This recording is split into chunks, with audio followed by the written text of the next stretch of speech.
So I think Scott Coker and Strikeforce will give me this opportunity to compete. But I will say it's probably the hardest thing I've ever done in my life.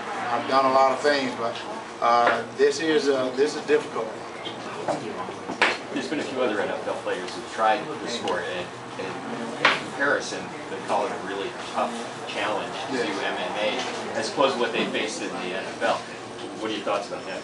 You know, I think some of the guys that tried this sport really didn't do this sport justice, and I think they were an insult to this sport, because one thing you have to do is you got to go to a good gym.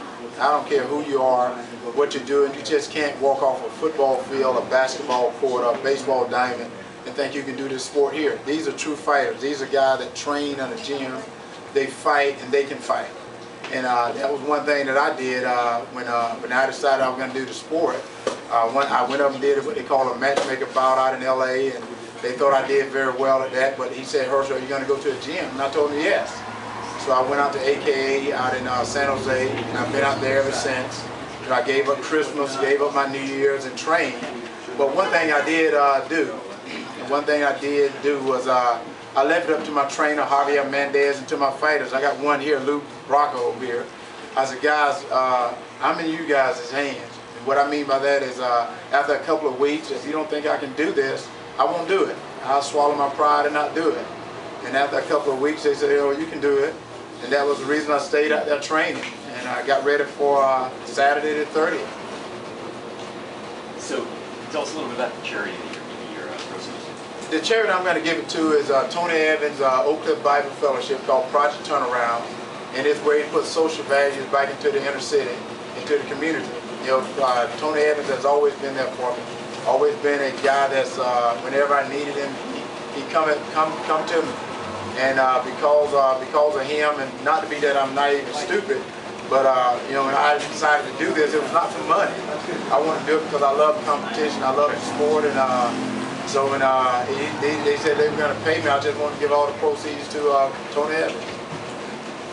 Herschel, how would you describe your style? It sounds like you're jiu-jitsu grappling, but striking-wise. Well, you know, one thing about me is, and I say it's kind of hard on Greg because he don't know what I'm going to do. You know, going out to AKA, you know, having that little Taekwondo background, everyone just thought I was a stand-up guy. Okay. But then, you know, getting out there with Cain Velasquez, who's a wrestler, and Dave Camarillo, who's in the jiu-jitsu, you know, I had to pick up a few other things.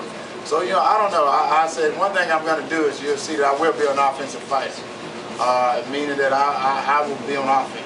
I don't believe defense can win some Super Bowls, but I'm a guy who I believe you got to score points to win. So I will be an offensive fighter.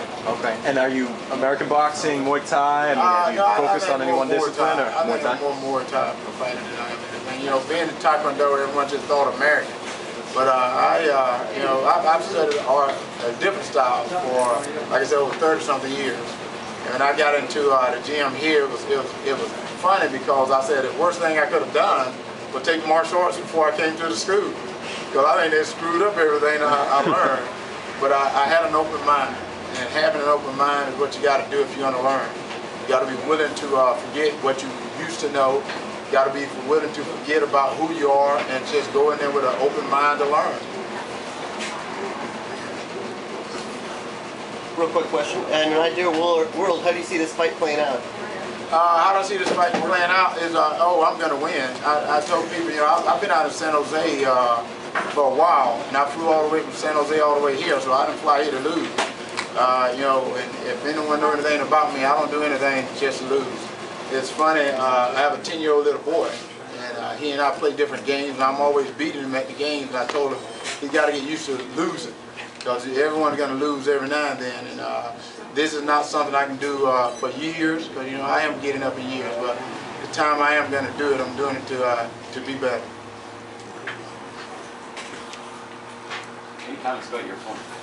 You know, Greg has been doing this now for I think a little over 2 years. You know, he has been fighting in the cage for a while, and I'm happy that he's going to give me an opportunity to fight me, because you know most fighters got nothing to gain by fighting me. I haven't been doing it.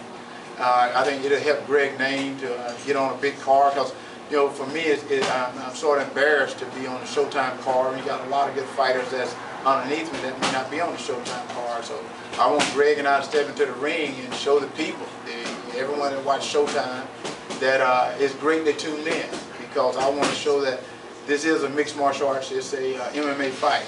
This is not a gimmick, a circus act. This is a real fight. And then make sure everybody else is done. Okay. Cool. All right. You guys can have Mr. Walker for a few minutes. If you guys have been promised some one-on-ones, I know we're going to start with this gal right here.